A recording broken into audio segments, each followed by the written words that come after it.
Então vamos começar aqui, preste bastante atenção. A primeira pergunta não é direcionada, então quem desejar responder pode levantar a mão. A pergunta é: qual seria a principal característica da maturidade cristã? Quem responde? Qual seria a principal característica da maturidade cristã? É difícil definir apenas em uma, né? Acho que dentro de tudo aquilo que já foi exposto esses dias.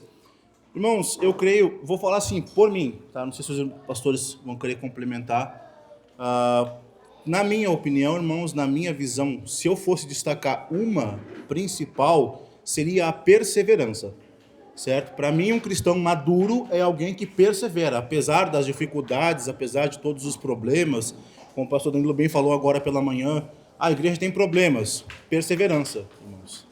Para mim, uma das principais características da maturidade seria a perseverança. Mais alguém quer completar o assunto? Tem tempo ainda. Junto com a perseverança, eu creio que o discernimento vai me ajudar a perseverar. Então, se eu tenho discernimento para entender o que está acontecendo, eu vou naturalmente perseverar. Então, creio que seria esse caminho. Ok, muito bem. Próxima pergunta. Alguém que é maduro espiritualmente pode regredir dessa maturidade? Tempo.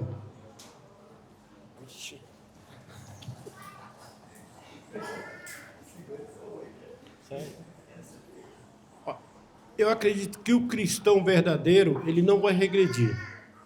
Ele pode parar um pouco, mas não regredir ao ponto de voltar para trás. Mas ele vai ficar ali estacionado ali um pouco, por alguns problemas, algumas dificuldades, mas ele regredir, eu acredito que ele não possa regredir, porque se ele tem o Espírito Santo de Cristo na sua vida, de Deus, ele é um cristão verdadeiro, ele não pode retroceder na sua vida espiritual. Ele tem que sempre avançar. Ele pode parar um pouco, mas não regredir. É o pensamento, né? Mais algum complemento? Lembrando que, às vezes, o nosso parecer, como nós somos, cada um pastoreia uma igreja, né, diferente, pode ser que haja uma certa divergência, né, nesse pensamento. Eu, por exemplo, particularmente, eu acredito que eu não sei exatamente se poderíamos dizer que seria uma regressão. Eu vejo como rebelião, porque a pessoa tem o conhecimento, né? Ela pode ser, se ela chegou a ser madura em algum momento da sua vida, então ela tem o conhecimento, ela tem o entendimento bíblico e ela decide desprezar isso. Então isso, para mim, se torna uma rebelião contra a palavra de Deus. Então eu não sei exatamente se poderíamos dizer que é uma regressão, mas eu colocaria como rebelião, né? Porque ele sabe o que tem que fazer. Ele tem um entendimento, mas deliberadamente ele decide jogar isso fora e viver para a sua própria vida, né? Então, esse é o meu parecer. Ok. Muito bem. Próxima pergunta. Pergunta: como podemos ajudar, enquanto irmãos em Cristo, a construir uma congregação de maturidade na fé? Tempo. Não, repete a pergunta. Como podemos ajudar, enquanto irmãos em Cristo, a construir uma congregação, vou parafrasear aqui, que é madura na fé, de maturidade na fé? A maturidade, ela começa sempre da liderança para os membros, né? Então, vendo aqui algum membro fazendo essa pergunta, como que você pode ajudar a maturidade da igreja, a maturidade como congregação? É você sendo uma pessoa dedicada na igreja que você congrega, para fazer parte da diretoria. E ali na diretoria, a gente lançar ideias e colocar pensamentos para que abrange toda a igreja, né? Porque nenhum pastor pastoreia sozinho. Por mais influência que um pastor ou um diácono tem, ninguém está sozinho na igreja. Então eu vejo assim, não adianta a gente começar de baixo, no sentido assim de nós termos pensamentos diferentes da diretoria. senão vai ser uma rebelião, vai ser uma facção. Então eu tenho que falar, para eu ser ouvido, né, eu preciso demonstrar uma dedicação, e no final do ano coloco meu nome na diretoria e deixo as pessoas votar em mim. E então, uma vez dentro da diretoria, eu tenho ali líderes para me ouvir, eu tenho ali uma máquina espiritual que, somando como pastor, os diáconos, a gente pode criar estratégias e métodos espirituais e bíblicos para gerar crescimento espiritual. Então, não sei se é isso, mas da forma que eu entendi, mas se algum pastor quiser complementar aqui. Acho que um ponto muito importante da pergunta é a questão congregação. E uma igreja que não é estabelecida congregacionalmente falando. Uma igreja que não tem, por exemplo, uma liderança. Muito válido o que o pastor falou, mas eu já olho mais assim para o ponto de uma igreja que não tem, uma igreja menor. É um trabalho em início, em desenvolvimento. Como que a gente faz isso? Como ajudar uns aos outros a serem maduros? Eu acho que eu vou usar aqui o exemplo da fruta, né? Uma fruta podre, ela apodrece as outras. Mas uma fruta madura, ela também ajuda as outras a amadurecerem. Relacionamento. Então, até uma das coisas que eu esqueci de falar ontem na minha pregação, do texto de Tiago que a gente meditou, na sequência, a gente vai até o verso 4, mas no verso 5, Tiago fala: se alguém necessita de sabedoria, peça a Deus. Ou seja, uma das marcas da sabedoria, da maturidade, é a sabedoria. Então, um cristão maduro é alguém sábio. E alguém sábio sabe aconselhar, sabe falar, sabe conversar, sabe trazer o irmão para perto. Então, eu acho que, olhando assim para um ministério menor, para uma igreja menor, uma congregação, uma pequena igreja, como que a gente ajuda, então? Eu acho que isso se dá muito no relacionamento, na influência que um tem na vida do outro. Então, eu gostaria de acrescentar só esse ponto. Muito bem, acho que deu o nosso tempo para... Eu ganhei um pouquinho de tempo nas outras, então eu vou estender um pouquinho nessa aqui. Eu acho que um exemplo maior são os apóstolos, né? Eles foram chamados por Jesus Cristo, mas cada um deles tinha uma dificuldade.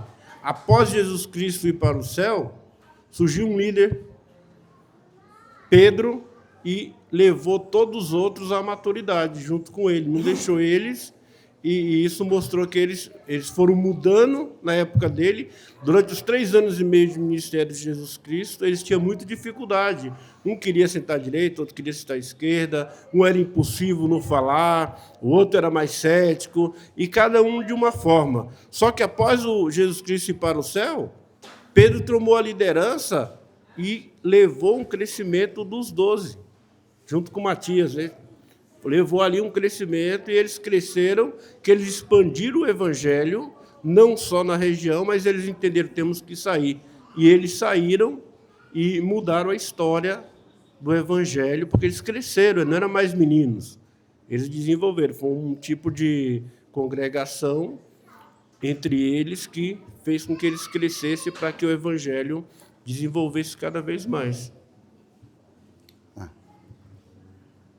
Só para entender, parece que a pessoa está perguntando numa responsabilidade pessoal, como eu, como cristão, posso Isso, estimular como outros? podemos, na verdade, Como como podemos ajudar, enquanto irmãos, a construir uma congregação madura na fé, de maturidade na fé. Como nós, como cristãos, podemos ajudar a congregação a crescer para a maturidade, basicamente.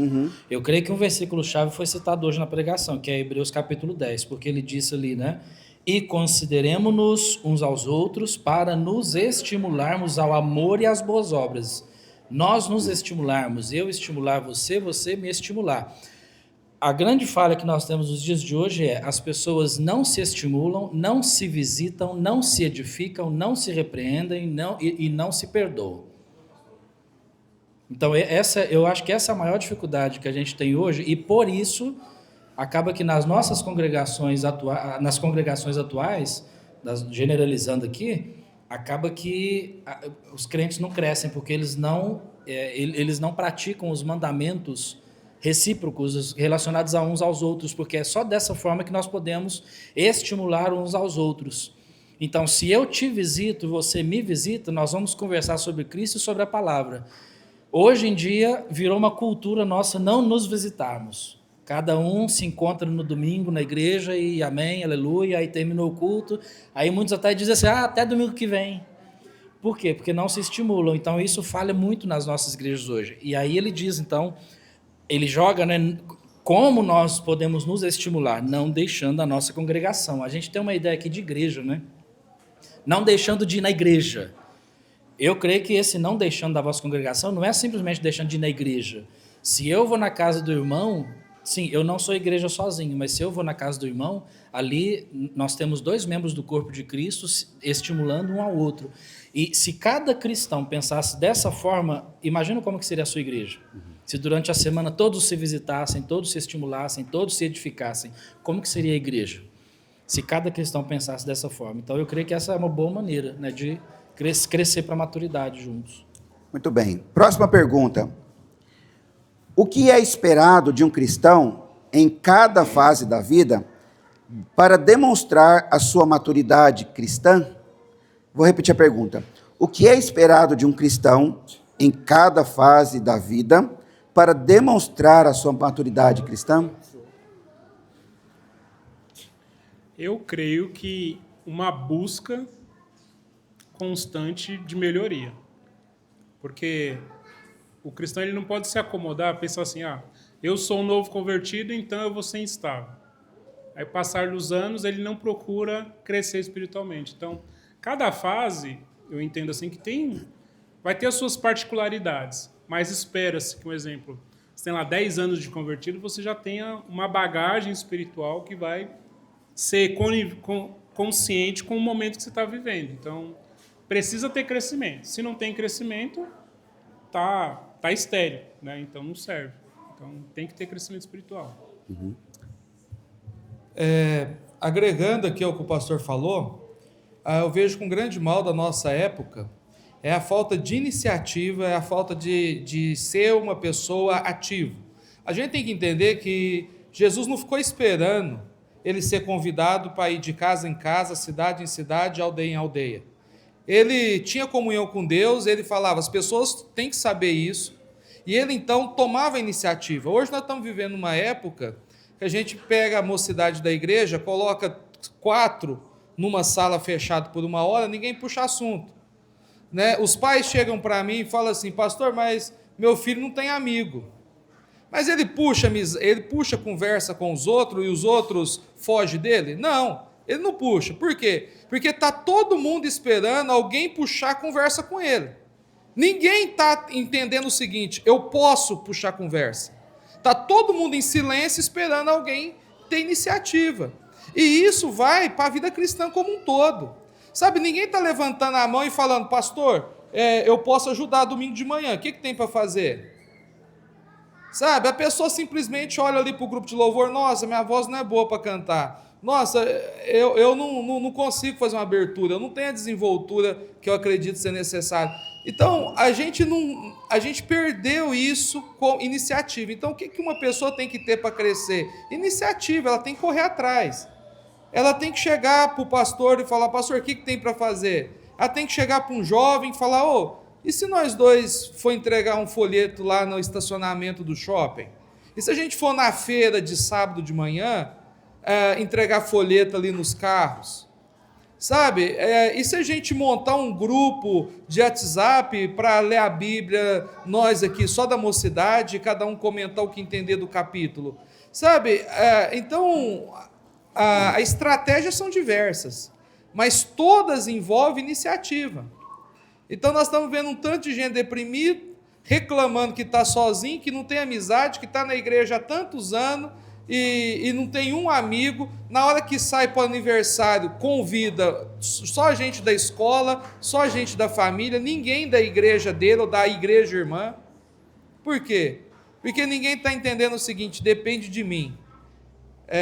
E a gente está sempre esperando alguém colar na gente, alguém puxar assunto, alguém chamar a gente no WhatsApp, alguém pedir amizade no Instagram, porque a gente não quer fazer. Então é isso. Eu acho que a iniciativa, ser uma pessoa ativa na fé, vai levar você a crescer em qualquer estágio da vida, como cristão. Seja você um cristão de 1 ano, ou seja você um cristão de 15 ou de 20 anos de crente, você tem que ter iniciativa.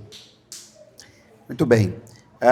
Próxima pergunta, eu estou deixando um pouco mais, porque algumas respostas elas complementam melhor. né? Então, eu acho que é bom a gente deixar um pouco mais de tempo. Algumas vão ser respostas rápidas e a gente vai compensando um pelo outro. A próxima pergunta, ela diz o seguinte: é possível um cristão espiritualmente maduro ter depressão? Eu vou repetir para que seja frisado. É possível um cristão espiritualmente maduro ter depressão?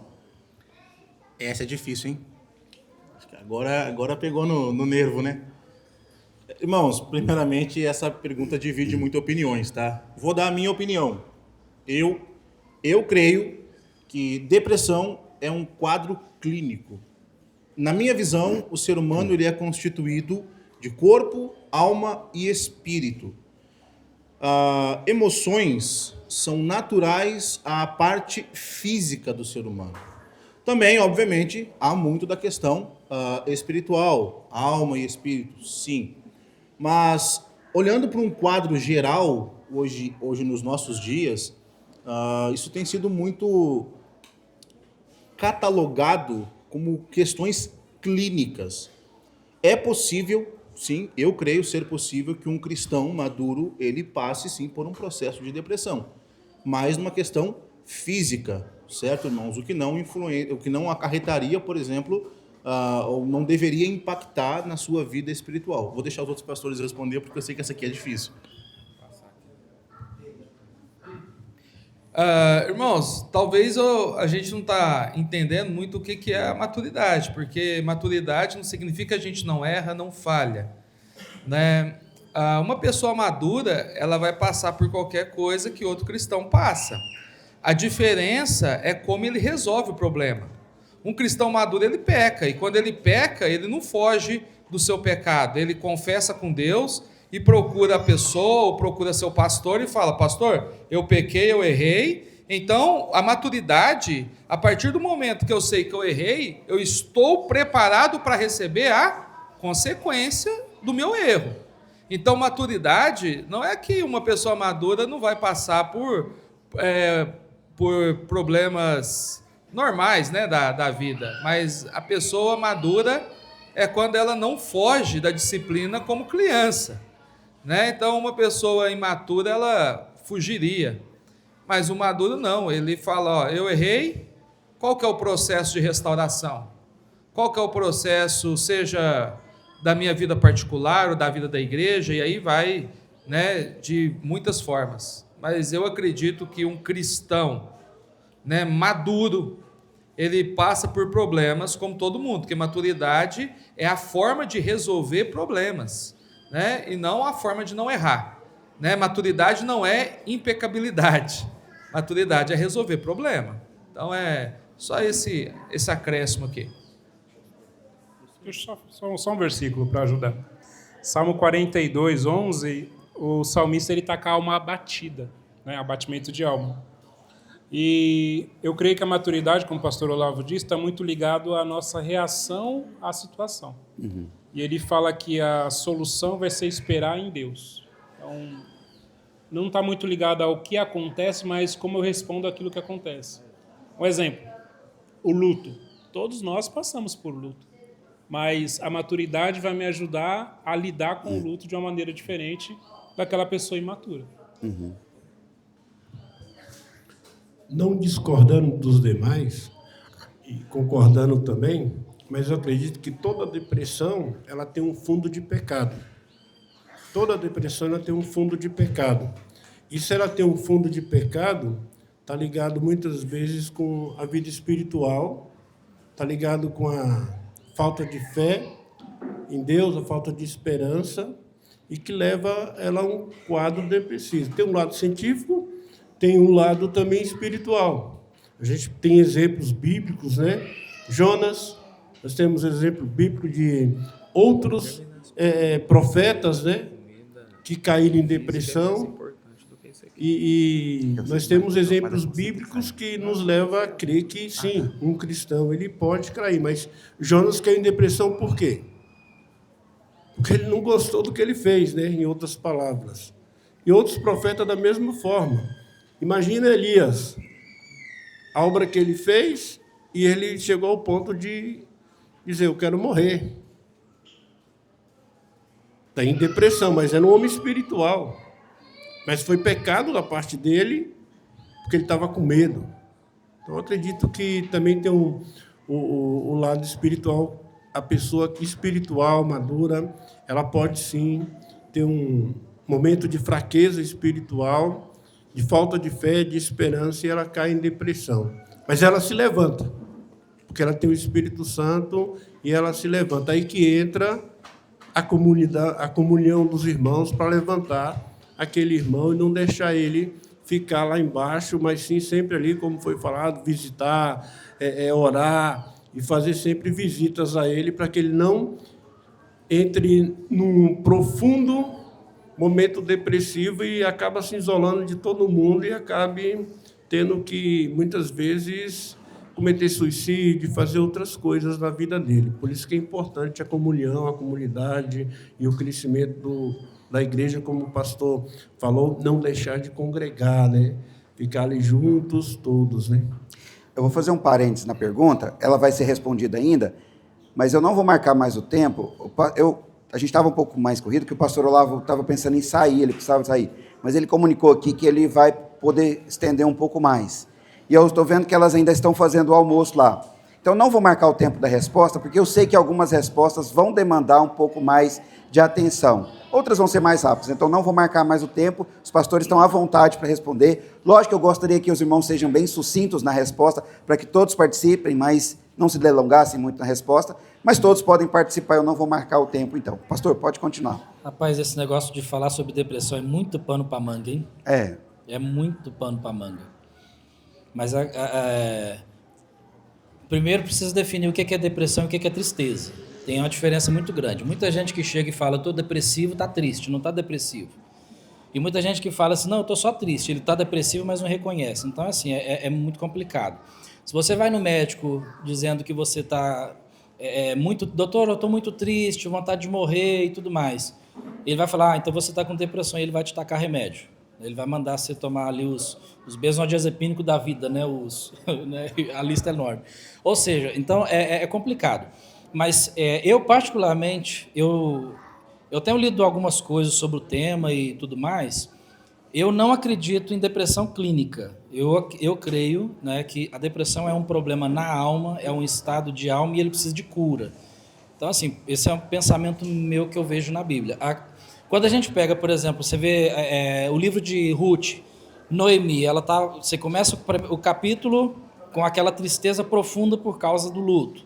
Mas aí o Senhor trabalha no coração dela e no final aquela Ruth ela passa a se regozijar. Você pega o profeta Jonas, por causa, como foi citado, né? Por causa da misericórdia de Deus, por um povo que Jonas não queria que a misericórdia de Deus caísse sobre eles, Jonas ele fica extremamente, né, amargurado com Deus. Você pega o profeta Elias, você pega Moisés e vários outros personagens na Bíblia. Então você vê que eles têm um problema ali que precisa de tratamento bíblico.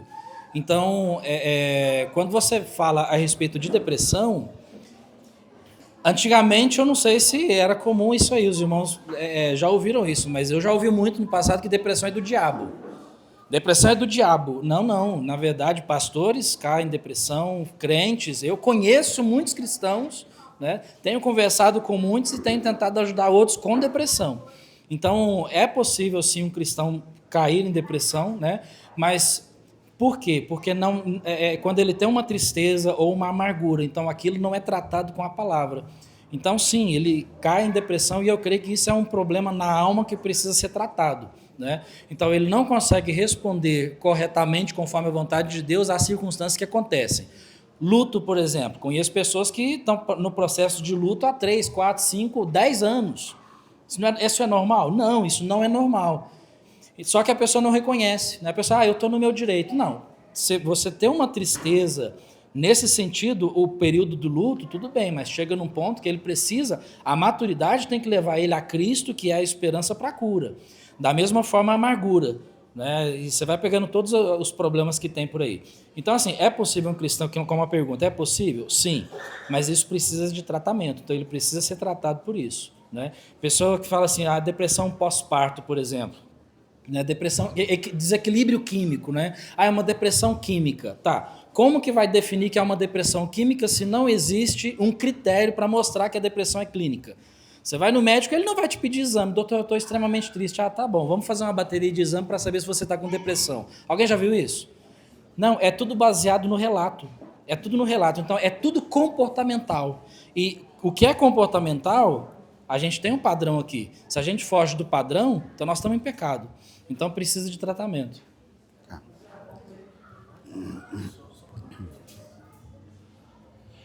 Só gostaria de ler um texto. Os irmãos estavam falando aqui em relação à questão pecado e tudo mais. Eu me lembrei de um texto, né, me veio à mente um texto da segunda epístola de Paulo aos Coríntios, onde Paulo está falando aos Coríntios, né, das suas cartas que ele havia escrito aos Coríntios, e as cartas de Paulo não eram doces, né, irmãos? Elas eram duras, né? Então Paulo era muito enfático, muito duro em combater o pecado dos coríntios. E na segunda carta, no capítulo 7, ele diz no verso 10, porque a tristeza segundo Deus produz arrependimento para a salvação, que a ninguém traz pesar, mas a tristeza do mundo produz morte. Qual é a tristeza segundo Deus? Irmãos, isso aqui é claro, quando um cristão, como o pastor Olavo bem falou, o cristão mesmo sendo maduro, ele vai cair em pecado, ele vai falhar, mas o Espírito Santo que habita em nós, que reside em nós, vai nos convencer do nosso erro. E a primeira coisa que um cristão sente quando ele está errado é tristeza. Ele fica triste. E essa tristeza ela provém de Deus, irmãos. Para quê? Para produzir em nós arrependimento para a salvação, não para a morte. A tristeza do mundo, uma tristeza sem motivo, sem causa, sem razão, sem motivo aparente, sem lógica, ela sim produz morte. Mas a tristeza segundo Deus, naquele que é espiritual, ela tem a finalidade de nos mudar, de produzir em nós arrependimento. Muito bem, eu vou passar para a próxima pergunta. Eu acho que foi debatido, né, todos.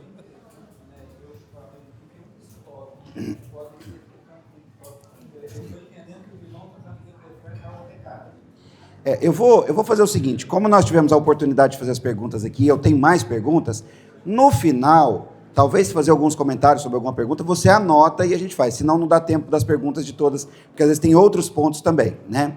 Então eu vou deixar por enquanto esse momento para não abrir, senão a gente estende muito numa pergunta e não passa por outras que são importantes também, ok? No final a gente abre um tempinho para a gente voltar no assunto caso haja tempo. A próxima pergunta, sendo crente e o testemunho está corrompido no trabalho secular, o que fazer para recuperá-lo? Sendo crente e o testemunho está corrompido no trabalho secular, o que fazer para recuperá-lo? Quem responde? Olha só, eu tenho sempre eu particularmente, onde eu chego, eu falo que eu sou cristão, sou um pastor, e então aí meu testemunho eu tenho que manter. Se eu cair, se eu errar, fazer alguma coisa, eles não vão mais apontar para o Raimundo, mas eles vão apontar para o crente, para o pastor. Então a gente tem que se policiar todo momento e ver o que vai fazer, porque você chega no trabalho e você se comporta como os outros, aí a gente volta para Salmos 1, né? Não se detém na roda dos escarnecedores, né? Não fica ali na roda dos escarnecedores. Então, se você chega num trabalho, você começa um trabalho e você não levanta a bandeira de Cristo, então você está se comportando com os outros. Então, aí você vai ficar ali tranquilo, mas a bandeira de Cristo que você deve defender, você próprio você não defendeu. Então, você tem que ter uma bandeira pessoal, de eu sou um cristão. Então, como cristão, nós temos que comportar, nós temos que ter o nosso padrão bíblico, em primeiro lugar, e manter sempre o reto caminho, que é viver sempre ali olhando para Cristo. E no serviço secular nós sabemos que muitas vezes acontece. Quando nós levantamos uma bandeira dizendo nós somos cristãos, o que acontece? A perseguição é muito grande. Existe uma perseguição muito grande contra os cristãos. Somente nessa região aqui, Uberaba, muito espírita católica, então há sempre em dobro, né? Então, mas mesmo assim nós temos que ter o nosso foco, não olhar nem para um lado nem para o outro, e manter o nosso foco. Vai nos levar realmente, bom, como foi falado, e um colega meu falava, pastor, o pecado é inerente ao homem. está sujeito a pecar a qualquer momento. Nós não somos livres do pecar. Enquanto nós estivermos no plano terreno, nós estamos sujeitos a qualquer momento a cair em pecado. Mas nós temos que ter a nossa bandeira, que é Cristo, que é ser um cristão verdadeiro e manter o nosso padrão cada dia. É o Danilo aqui que quer falar. Rapidinho, só um texto. 1 João 9, caminho arrependimento. É porque nós erramos, mesmo sendo crentes maduros, nós podemos errar. Mas a ideia do arrependimento, a partícula lá na palavra grega, ela envolve uma mudança. Então, se nós temos essa disposição de reconhecermos o nosso erro e mudar, isso vai, né, com certeza, servir de testemunho. Então, um exemplo, você contou uma mentira, né? Você deve se arrepender, pedir perdão para os envolvidos e agora ter uma nova disposição em fazer o que é certo.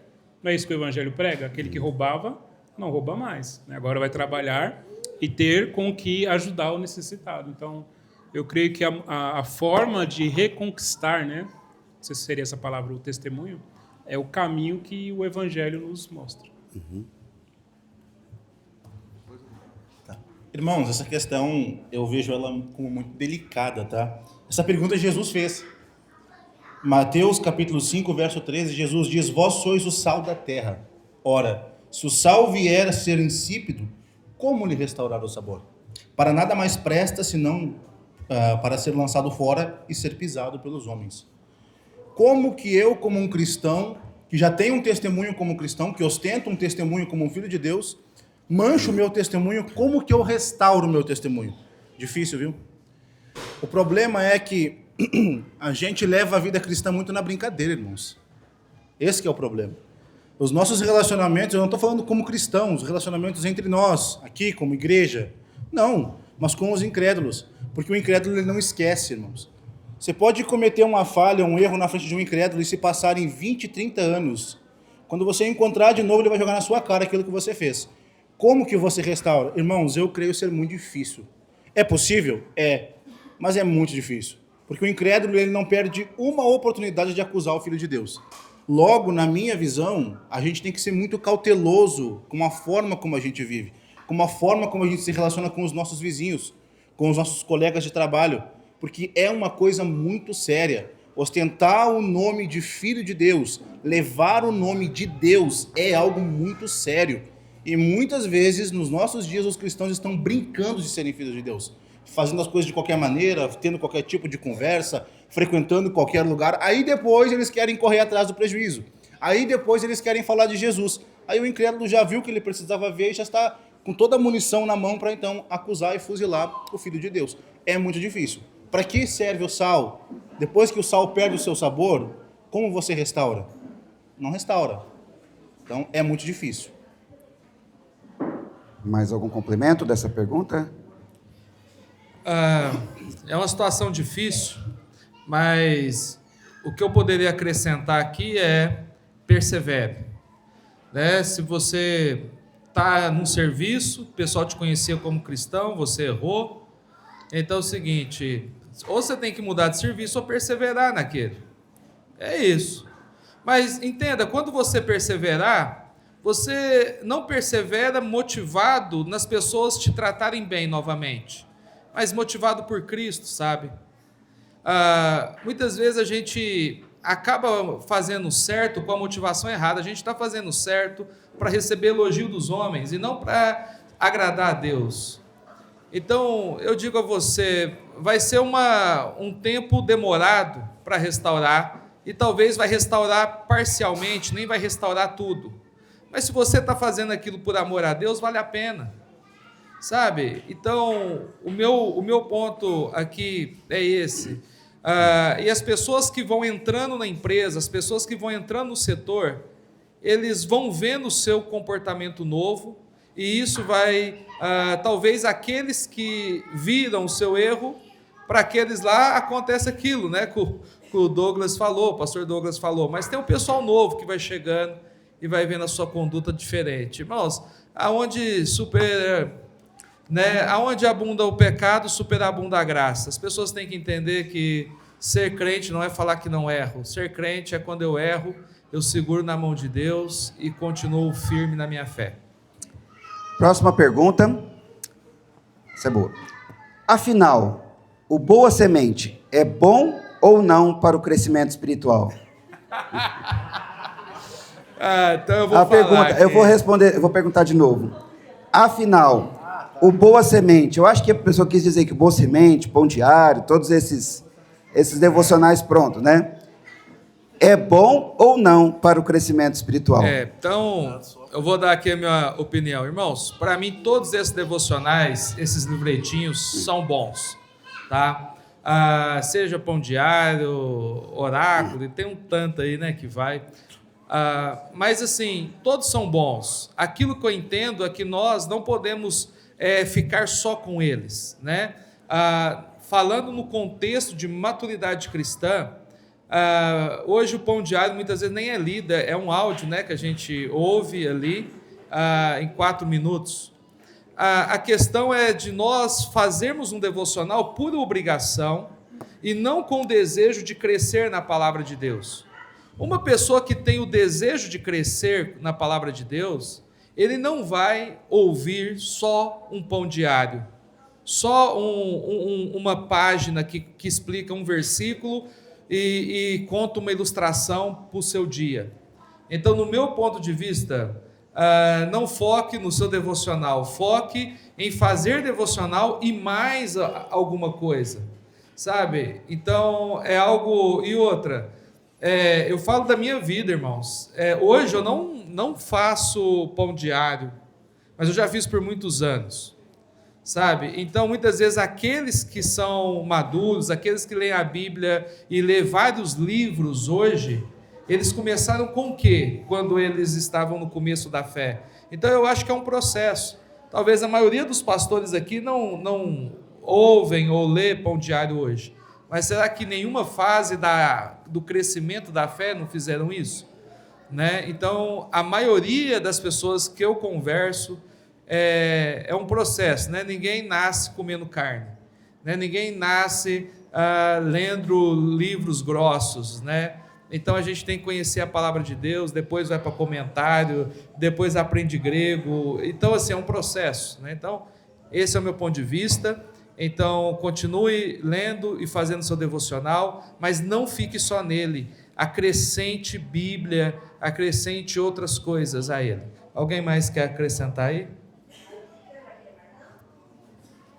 Eu cresci lendo o nosso Pão Nosso, né? Tinha a série do Richard Derham, e ele enviava todo mês, ele tinha um, e acho que eu não tenho uns lá em casa ainda, mas eu não leio mais. Mas é importante, quando você começa a sua vida cristã, ter uma referência. Então, e o Pão Diário, o Pão Nosso, livros de devocionais diários, mensais, é importante. Mas a gente não pode abandonar o principal, que é a Bíblia. Como dizia o meu professor de teologia, ele falou: você tem que ter a Bíblia, você tem que ter um comentário bíblico, você tem que ter alguma coisa para te apoiar. Porque vai ter algumas palavras, alguns versículos na Bíblia que você fala, o que quer dizer? Aí você vai procurar ali, naquele comentário, no dicionário, para entender, né? O cristão está crescendo, está desenvolvendo a sua maturidade, então ele vai querer sempre aprofundar um pouco mais. Não é só o pão diário, mas ele sempre vai querer procurar mais aprendizado. Tem alguma dúvida, liga para o pastor: pastor, eu li um versículo aqui na Bíblia e não estou conseguindo entender. Aí ele vai ligar para o pastor, conversar com o pastor vai pesquisar, vai informar, vai dar um esclarecimento melhor. Porque ele está procurando, está querendo se aprofundar mais para crescer espiritualmente, para crescer em maturidade. Mas o pão diário, eu acho que é importante a gente ter uma referência para a gente fazer ali, para ter um momento ali, né? Se alguém aqui está acostumado a usar esse tipo de devocional, só acrescentando aqui um conselho, né? Produza o seu devocional. Comece a fazer o seu devocional. Você já sabe como é que é. Já faz muito tempo que você usa esses livretos. Produza o seu. Por exemplo, um excelente livro, só uma sugestão, 1 João, por exemplo. Primeira carta de João, É um excelente livro, consegue separar certinho ali os textos ali, separa versículos, né, trechos curtos, a cada dia vai estudando esses trechos e faça o seu devocional. Pergunte-se, né, quem escreveu, para quem escreveu, qual que é o contexto. Aí você vai ter que pesquisar, meu amigo, porque senão, né, você não vai receber uma revelação do alto. E isso é meditação. Quem escreveu, para quem escreveu, qual que era o contexto, o que Deus está dizendo, o que isso tem a ver com a minha vida e o que Deus está falando para mim. Isso é devocional.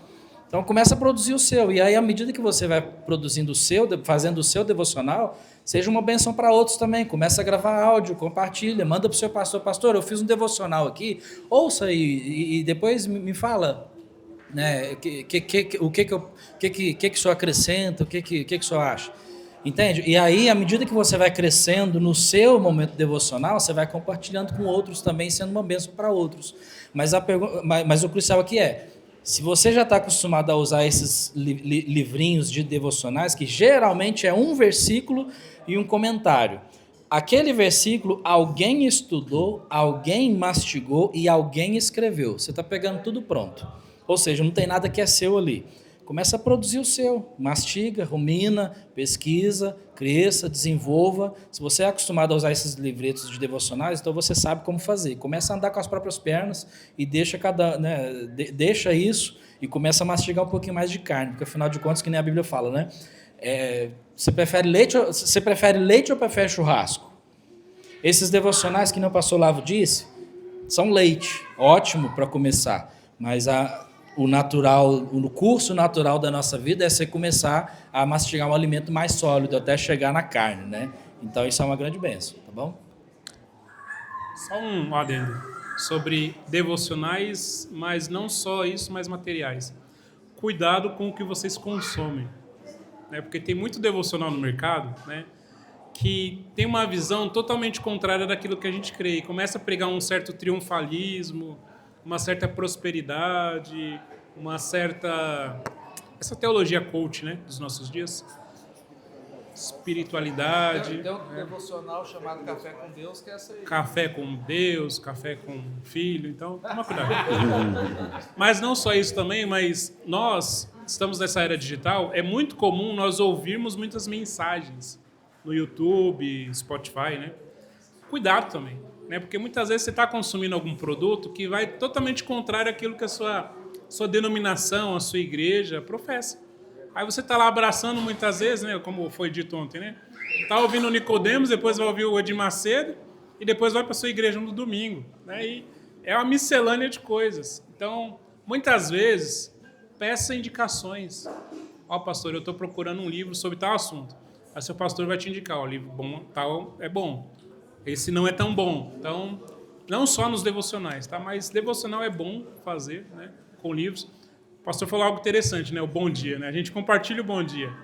Mas geralmente eu não tenho tempo de ouvir, né? Mas eu mando para a igreja, né? Porque eu entendo que é um alimento assim cotidiano, né? Do dia a dia. Mas eu sempre tento falar, olha, pega lá, vai ler o livro de Gálatas, lê o livro todo de Gálatas. Faz essas perguntas por texto, né?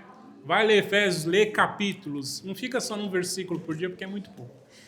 Eu tenho mais 4 perguntas aqui. Bom, posso só Pode. complementar? Eu vou só falar assim, ó, eu tenho mais 4 perguntas aqui. Mesmo que o almoço esteja pronto, mas eu acho que o assunto está rendendo, eu acho que vocês estão alimentando espiritual. Então, eu vou segurar um pouquinho o almoço, se me permitem, para que essas perguntas sejam bem respondidas. Porque eu acho que as melhores ficaram para o final. Se você acha que está bom, vai melhorar. Eu vou ser breve. Irmãos, ninguém aqui é contrário, tá? Devocionários, não é isso. Só que, por exemplo, você pega um devocionário, você pega aí um pão diário, como o pastor Leandro bem falou, alguém teve o trabalho de ir lá, selecionar um texto, tirar ele do contexto, estudá-lo, mastigá-lo e entregar para você pronto. Agora, por exemplo, vou te dar um exemplo. Como que você acha que você cresce mais, lendo o pão diário ou estudando a Bíblia? Vou te dar um exemplo. Às vezes você é um cristão que tem problema nos seus relacionamentos. E aí você abre o pão diário que dia é hoje? 5 de março? 4 de março, né? 4 de março, 4 de março. E aí está lá no pão diário um texto que fala sobre alegria, alegrai-vos, regozijai-vos sempre no Senhor. Ok, você vai passar o dia inteiro meditando em alegria, mas você é alguém iracundo. E você não trata o seu problema. E aí amanhã o seu devocionário é oração. E aí você vai passar o dia inteiro pensando em oração. mas o seu problema de ira não foi tratado. E aí no outro dia, o seu devocionário vai ser sobre esperança, sobre a glória, sobre manter-se firme, mas o seu problema contra o seu pecado não é tratado, porque você não lê a Bíblia. Porque esses devocionários, eles nunca são preparados, irmãos, para tratar exatamente esse ponto. Sempre para te animar, sempre para te colocar para cima. Então, quando a gente fala a respeito disso, falando sobre maturidade, você vai ser alguém maduro quando você for capaz de enxergar os seus erros.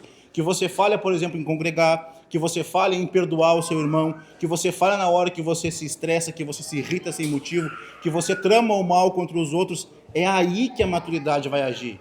E você só vai entender que você precisa ser confrontado quando você olhar para a Bíblia. Poxa, eu quero servir a Deus. Que livro que eu leio? Vai ler 1 e 2 Timóteo.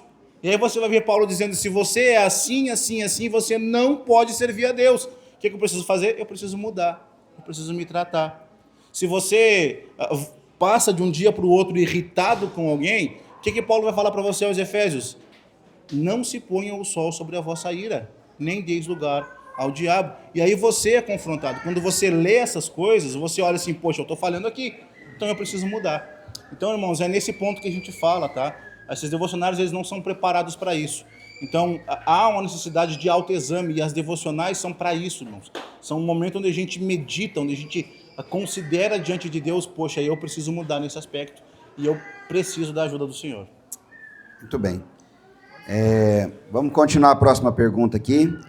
Eu sei que às vezes passam algumas crianças, mas não desfoque não, preste bastante atenção aqui, porque o assunto é importante, e eu acho que as perguntas principais ficaram para o final, né? A gente fez uma seleção para ir meio que crescendo no assunto, né? Não sei se foi da forma correta, mas a gente fez uma seleção, mas vamos fazer todas as perguntas, a gente só deixou algumas para o final. A próxima pergunta, ela é baseada em Efésios capítulo 4, versículos de 11 a 16, que já foi falado pelos irmãos aqui. Então a pergunta é, como fazer uma aplicação prática para a realidade das igrejas, Efésios 4, de 11 a 16, no sentido de estimular e reconhecer pessoas para servir? Ficou clara a pergunta? Quer que repete? Repete, vamos lá. Como fazer uma aplicação prática para a realidade das igrejas, referência de Efésios capítulo 4, versículos de 11 a 16, no sentido de estimular e reconhecer pessoas para servir?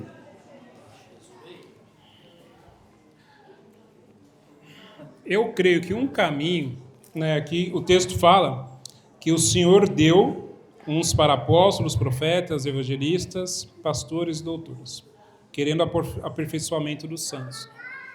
Um caminho é a nossa disposição em servir, acho que é o primeiro ponto, porque quando nós nos convertemos, nós não sabemos automaticamente em qual área da igreja que nós vamos ser chamados a servir. E o caminho é você se colocar à disposição para fazer o que é necessário. E Deus direciona, né? Mas tem que ter essa disposição, e no sentido que o Senhor nos coloca, nos insere na igreja para que a gente seja bênção na vida dos outros, para que haja uma edificação mútua, né? A ideia de Gálatas, né? De você justamente servir uns aos outros, né? Com o dom que Deus tem conferido a cada um de nós. Mas se na igreja não há uma abertura para servir, muitas vezes o líder ele pode querer concentrar tudo nele, né? Isso não é saudável para a igreja. Então precisa ter essa multiforme graça de Deus, né? Em ação, em operação. No sentido que o pastor, o bom líder, ele vai fazer o quê? Ele vai avaliar sempre, né, a sua congregação e delegar, muitas vezes, né, funções para verificar se aquela pessoa serve, né, bem naquilo lá, se ela se encontra fazendo aquilo, né? Eu sempre trago na igreja o exemplo, né? Eu não sou bom, não seria bom para ensinar crianças, né? Porque precisa de uma linguagem, precisa de um jeito. Mas nós temos irmãs, até irmãos, que fazem muito bem. Então seria muito impensado da minha parte falar, não, eu vou fazer tudo sozinho, né? Então, eu creio que a nossa disposição em fazer e como liderança, encaminhar, direcionar, né? O pastor Olavo falou anteriormente, né? Essa disposição de, pastor, o que tem para fazer? Ó, nós temos tal necessidade. Eu vou tentar fazer isso aqui. E você apoiar essa pessoa em fazer. Nem sempre vai dar certo, né? Pode ser que a pessoa não se ache ali, mas pode ser que a pessoa se ache fazendo aquilo e vai ser bênção, né? Então, eu creio que é um caminho. Mais alguém comentar? Não? Eu tenho uma próxima pergunta aqui, ela é direcionada para o pastor Olavo. Então, o microfone já fica na mão dele já. Pastor Olavo. Fala, moço. E aí vem bomba. Suspense. Preste atenção. É porque ela é boa. Você vai entender o porquê. Pastor Olavo, por que ainda os cristãos discutem sobre ser calvinistas ou arminianos como se fosse algo muito relevante? Eu não preciso nem de repetir, né?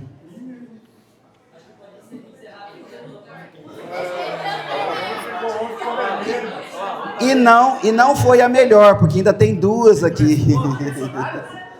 Não direcionadas, as próximas. Não, mas o pastor Olavo tinha que começar, porque foi direcionado para ele. Assim, pastor, desculpa, mas é porque foi direcionado, então. Irmãos, eu aplicando aqui a nossa temática do acampamento, é falta de maturidade, né? Então, esse é o meu entendimento, porque eu conheço os dois lados, calvinismo, arminianismo, né? Também conheço a Bíblia, como o pastor Leandro falou ontem, mas independente daquilo que eu creio, eu não tenho que exigir que as outras pessoas entendam igual eu entendo. Sabe, irmãos, eu creio muitas coisas, eu creio diferente de vários pastores e creio iguais a eles. E eu preciso entender o seguinte: se Deus está usando um pastor numa igreja local, num ministério, e se para Deus isso não é importante, por que para mim é importante? Sabe? Então é isso que eu penso. Eu já fui na região ali de Ribeirão Preto, eu estava certa vez evangelizando nos presídios ali, e a gente estava dentro da penitenciária em Ribeirão Preto, uma pessoa de uma outra igreja ali, Batista Independente, virou para mim dentro do evangelismo: o irmão é calvinista ou arminiano?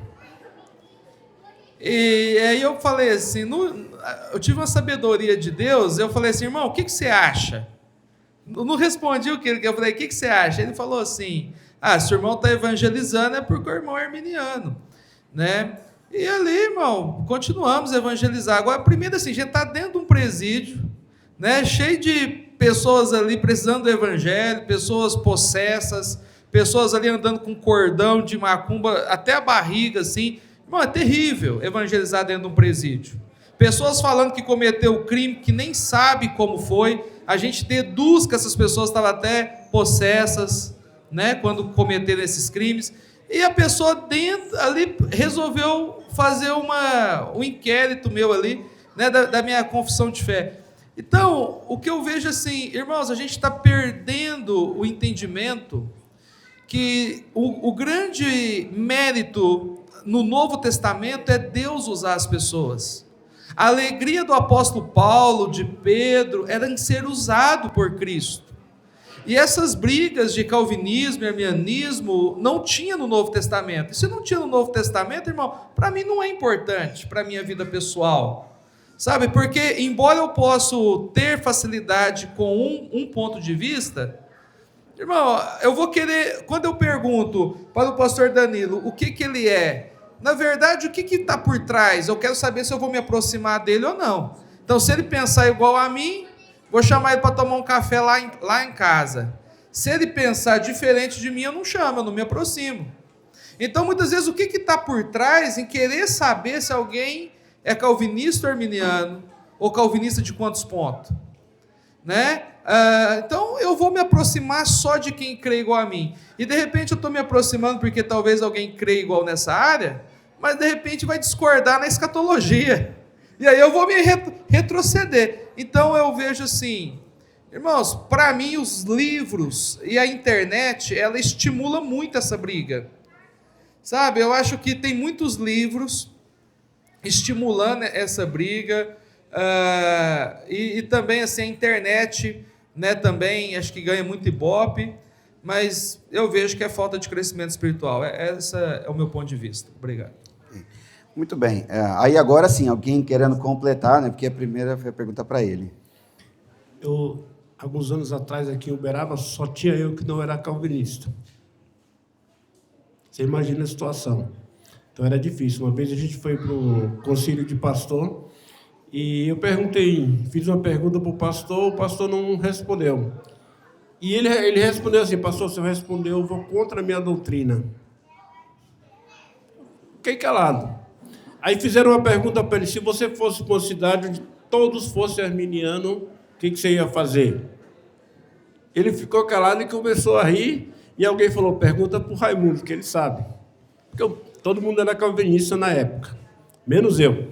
Então, a realidade é que nós temos dois pontos. Calvinista e arminiano, nós temos um ponto central, que é a Bíblia, a doutrina dos apóstolos. Porque quando começou a divulgação do calvinismo? 1500. Então, passou 15 séculos até alguém pegar e falar: não, tem que ser desse jeito. E se não for desse jeito, não é aceitável. E de lá para cá vem tendo brigas, vem tendo discussões, vem tendo muitas coisas. Jesus Cristo, ele não falou: se você não for calvinista, você não vai para o céu. Pedro não chegava numa cidade para pregar e falava: ó, você não vai para o céu não, que você não é escolhido. O apóstolo Pedro, ele chegava dentro da sinagoga, o apóstolo Paulo pregava. Se as pessoas ajeitavam, o que ele fazia? Ele ia embora da cidade? Para onde que ele ia? Com a praça pública pregar para todo mundo. Ele não estava preocupado. O que tem acontecido nos últimos tempos, principalmente no Brasil, acredito, tem pastores que chegam ao ponto de radical: se você não acredita como eu acredito, eu não quero mais comunhão com você. Se eu não quero comunhão com você, eu estou indo contra a Bíblia. Porque só tem um versículo, uma passagem na Bíblia que diz que eu não tenho para deixar de ter comunhão com outro irmão. É quando ele anda desordenado. Não por causa da doutrina. Porque cada um vai ter um pensamento, cada um tem uma ideia de tudo. A Bíblia, vou pegar lá um versículo e vou falar ali e vou falar: não, isso aqui vai ser minha doutrina.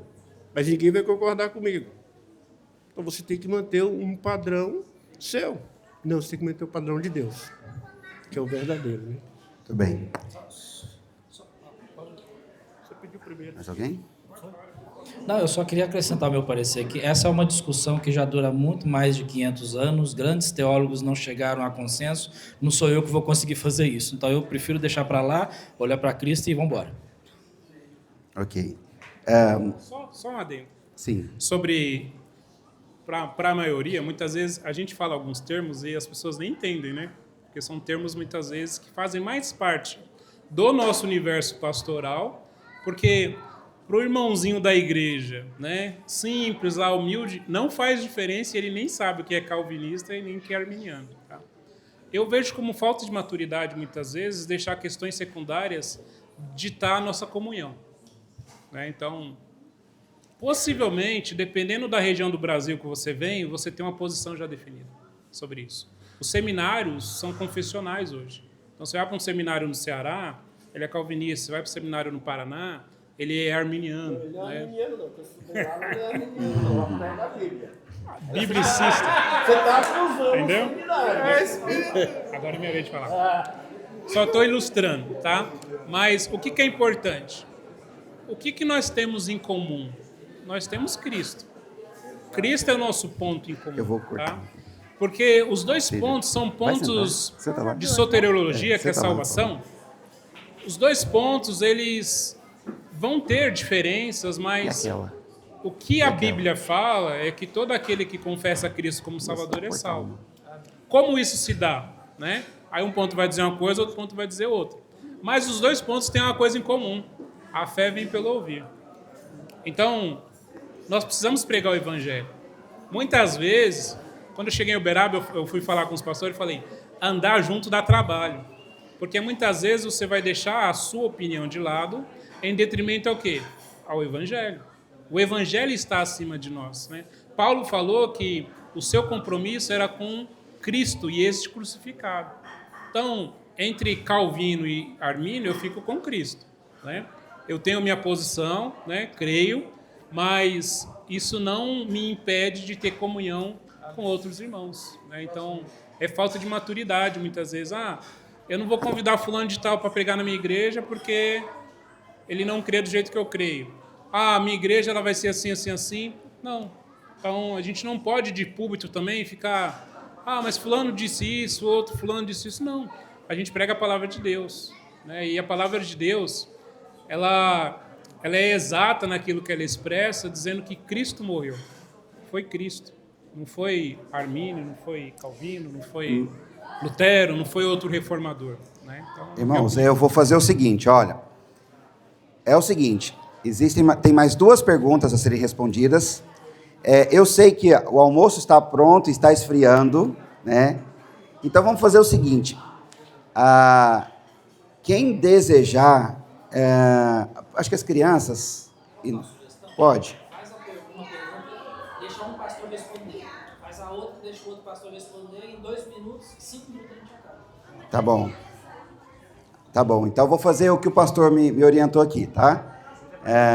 Eu vou fazer o seguinte, eu vou fazer as 2 perguntas aqui. Sejam sucintos nessa pergunta. Tem uma pergunta aqui que ela não está relacionada ao nosso tema, mas como por obrigação, e ela está aqui, eu preciso fazer a pergunta, né? Então os irmãos vão entender. Ela não faz parte do nosso tema, mas diz o seguinte: o dízimo deve ser devolvido do salário bruto ou líquido? Perguntar isso para pastor é difícil, né? Mas tá aqui, eu preciso fazer a pergunta. O texto fala que nós devemos devolver daquilo que Deus tem nos dado, né? E eu creio que é aquilo que chega às suas mãos, né?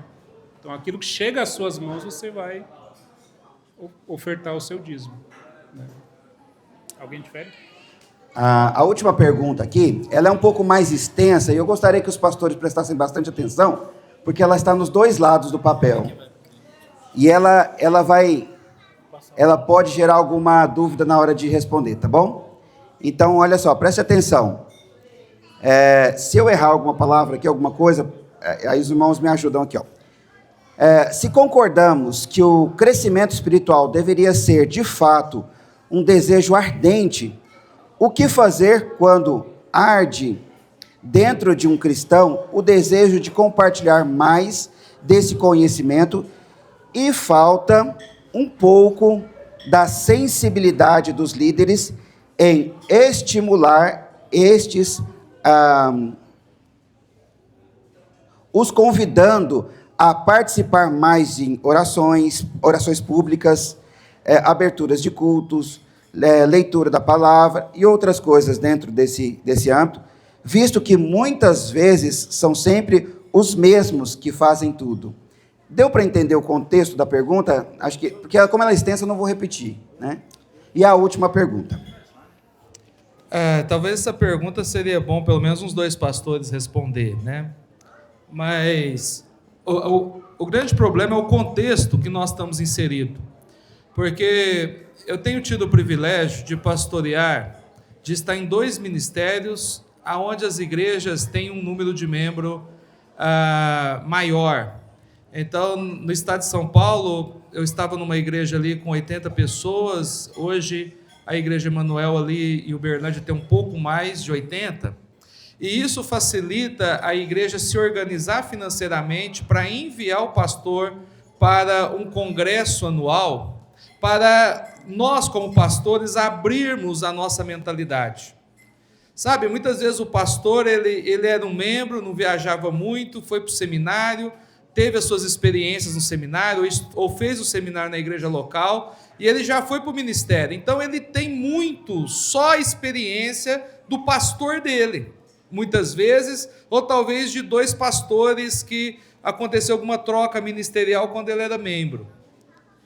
Então, na minha vida ministerial, o fato das igrejas, tanto da cidade de Luiz Antônio, que eu pastoreava, como a de Uberlândia, que eu pastoreio, quando a gente chega nesses congressos de pastores, eu fui um agora em janeiro, irmãos, a gente chega ali achando que a gente sabe muita coisa, que o trabalho está indo bem, que o trabalho está bombando, né? E que o pessoal está animado, e aí você começa a conversar com os pastores, você começa a ver testemunhos, você fala, gente, será que isso não daria certo na minha igreja? Será que eu não tenho que mudar o meu jeito de ser? Sabe, será que eu não posso ser assim, menos de gabinete e um pouco mais amigável? Ou eu vou ficar falando, não, meu jeito é assim, eu não sou um pastor que conversa com os outros, né? E aí cada um vai tomando a sua escolha, né? Então, assim, uma igreja, ela deveria investir no pastor participar de pelo menos um congresso no ano, enviar um pastor para esse congresso, né? Esse ano eu fui no congresso da Ibreces, né? Que é a Associação Centro-Sul dos Batistas Regulares. Tem em Brasília, né? Tem pastores de outras denominações. Seja outras conferências, né? O pastor Leandro já foi conosco para a BCB, né? É um foco um pouco diferente, mas eu quero dizer para os irmãos que muitas vezes a gente tem um pastor, a gente quer que o nosso pastor seja igual o pastor da internet, só que a gente não investe nele, né? Os membros estão lá ouvindo Hernandes Dias Lopes, mas o que a igreja fez para Hernandes Dias Lopes ter o crescimento? Estou falando da parte doutrinária, que nós somos diferentes.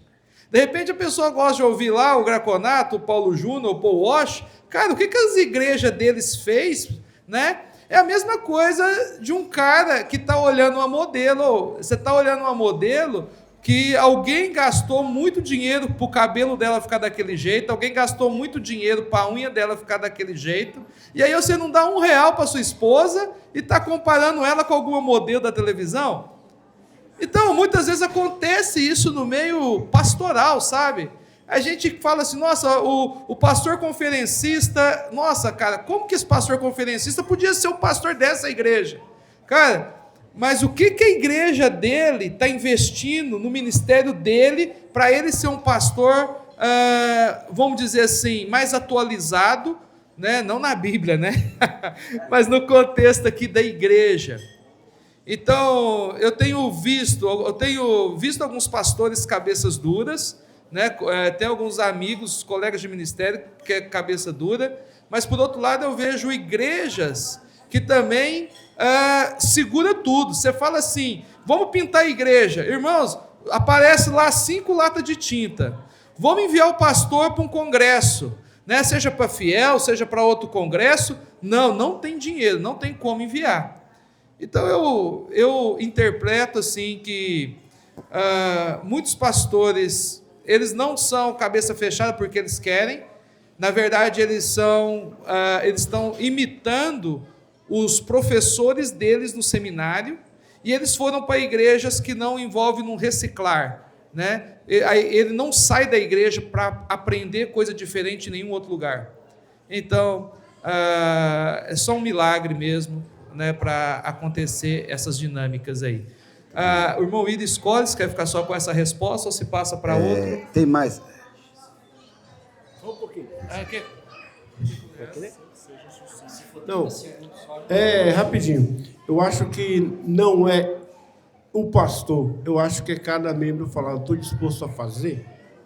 Chegar no pastor, pastor, eu queria fazer isso. Queria cantar um hino. Eu queria fazer a abertura do culto. Eu queria dirigir o culto. É a disposição dos irmãos também, porque às vezes o pastor quer, mas ele não encontra ninguém, ele vai no que sempre está fazendo, está disposto a fazer. Porque eu vou falar assim, vou escolher fulano. Aí chegando fulano, hoje eu não posso porque eu tenho uma coisa para fazer. Aí ele não vai fazer. Aí o pastor vai ter que ir em quem? Em quem está disponível. Eu estou disponível, eu vou fazer. Eu estou disposto a fazer. Mas o pastor não me escolhe, não. Você já chegou no pastor, você já perguntou para o seu pastor, pastor, eu gostaria de servir mais na igreja. Em que área que eu posso servir? Ou você mesmo apontar aquilo que você gostaria de fazer dentro da igreja. Eu acho que é por aí. Muito bem, vamos ficar em pé então, senão as cozinheiras elas vão nos matar aqui, viu?